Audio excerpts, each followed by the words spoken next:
Here's a look at our top stories at this hour. Whiskey 4, Delta Whiskey. It's an older form of communication that could be valued during a disaster. Later, we'll take you to a ham radio competition and have more on why the technology is still so important. This is your morning news on News 14 Carolina. The Raleigh Amateur Radio Society, or RARS, participate in the annual Ham Radio Field Day. RARS set up 8 two-way radio stations in the field, and they're operating them for a full 24 hours without commercial power, phone, or internet lines. It's a contest to see how many different stations in the U.S. or the world they can reach within that time. Radio operators say the job can be especially important during an emergency like a hurricane or tornado when there is no power. We rush in, set up our equipment, pretty much like you see around me today. And we provide emergency management, the Red Cross, county agencies with at least a little bit of communications in that first window when nobody else can do it. The contest ends this afternoon. News 14 Carolina, your news now.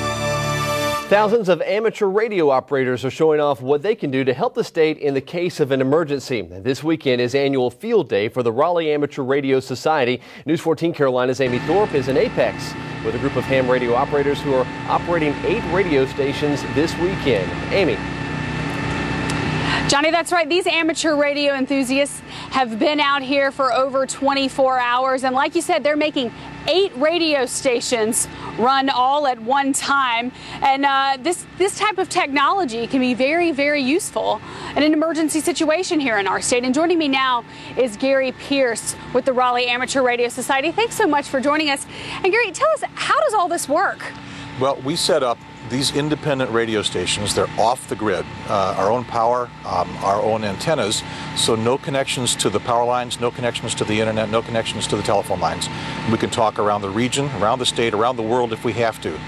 And for this weekend, it's a 24-hour contest. In an emergency, we provide backup communications to emergency management, the Red Cross, people who need to be able to talk when everything else is out. Yeah, absolutely. That's got to be useful in our state for things like hurricanes. And these are very different from your grandfather's ham radio. We're using some new technology here. Tell us about that. A lot of our stuff is pretty modern, but we're actually running the gamut. We have some Morse code operating, a lot of voice operating, and the digital modes. We can replace email without any wires. And that's pretty much what emergency management wants these days. They want their email to work again, and we can do that. Pretty amazing stuff that could be very useful to us, again, an emergency situation. If you want to see how this old technology and new technology is coming together, the Raleigh Amateur Radio Society will be out here with their ham radios set up until 2 o'clock this afternoon. For now, we're in Apex. Amy Thorpe, News 14 Carolina. This is your evening news now. Thousands of amateur radio operators are showing off what they can do to help our state in the case of an emergency. This weekend is annual field day for ham operators all over North Carolina. News 14 Carolina's Amy Thorpe was in Apex, where the Raleigh Amateur Radio Society met. This is KN4AQ. Out here, Gary Pierce is better known as KM4AQ, his ham radio call sign.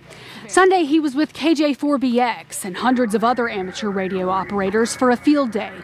Whiskey 4, Delta Whiskey. We need to be able to be ready. We need to test our equipment, to learn the techniques, to be able to practice. The Raleigh Amateur Radio Society is just one of hundreds of groups all over the state and the nation who set up their equipment this weekend. There's hams in just about every county in North Carolina that work closely with their local emergency management. In a disaster, this group in the Triad could provide valuable information to Pierce's crew in the Triangle. Delta Whiskey, QRZ. And this isn't your grandfather's ham radio. 21st century technology is in demand all the time.